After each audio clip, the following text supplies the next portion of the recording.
couple different approaches I take when I start to paint. One of them is, and it's probably my favorite, is I just walk up to the canvas, don't know what's going to happen, and just let my hands do what they want to do. Kind of an unconscious style of painting. For me, there's not a lot, I don't have a lot of interest in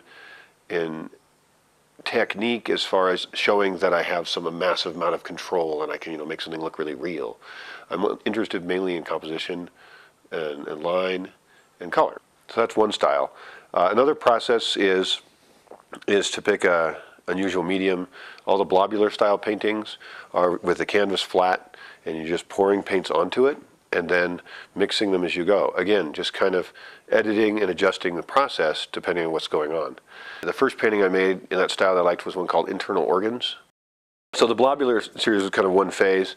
Then I was kind of stuck for a while and I went down to Cannon Beach, Oregon, and just isolated for a couple weeks and tried to break through some of these ideas about lines and why a line looks good or bad.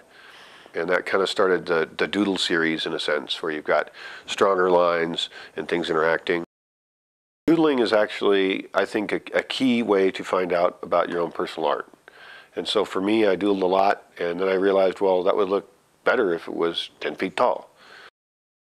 I, had a job where I was in some meetings that were pretty boring, and so I'd start to draw and make forms and lines, and then I started wondering, why is this line bad? Why is that one good? And so how do these things all fit together in the patterns?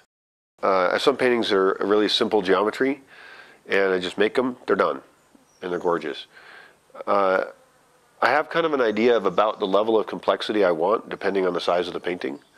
And I want enough spaces to be filled so that it feels full, but then if you keep going, it feels like it's overworked. Then you get these details that just like, it just seems thrown in there. There's times when I put in a detail, then I'll paint back over it because I didn't like it.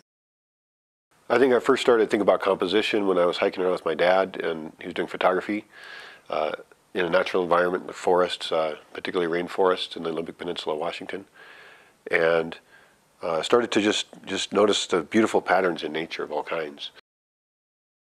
I remember one time I was on Mount Rainier, and we were driving, and I saw the face of a cliff, and there were so many little nooks and crannies in it, and little plants that were surviving on it, and I thought to myself, that would be a fantastic thing to be able to just hang in your living room.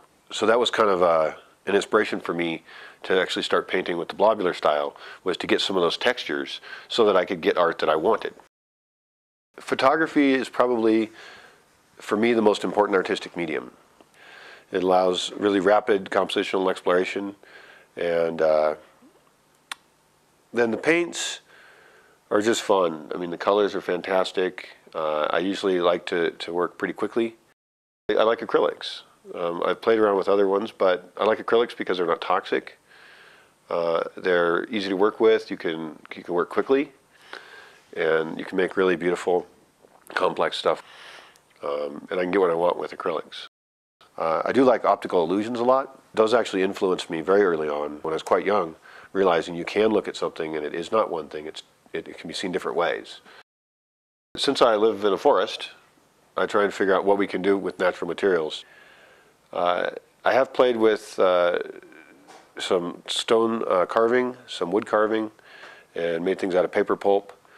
I've tried to make more things out of natural materials.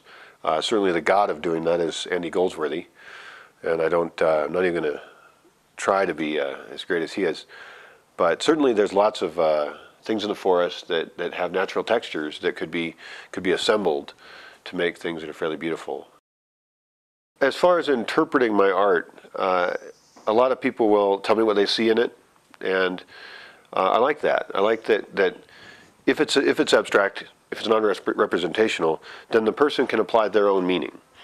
I don't feel like they need to understand or care about what I was thinking, how I made it, or why I made it, for them to enjoy it. Their perception of it is more important than mine. I do like it, and I specifically try and use lines that mimic organic forms or mimic human forms, sometimes face or body, because we're genetically programmed to respond to those kind of shapes. And so hopefully when you look at something, feelings and visions come at you, and it may be soothing or pleasant, or it could be disjointed or jarring. but hopefully then you can enjoy it however you want to. I think a great thing about the world as it is now is that people used to paint in isolation, and now with the internet we can be influenced by the entire world.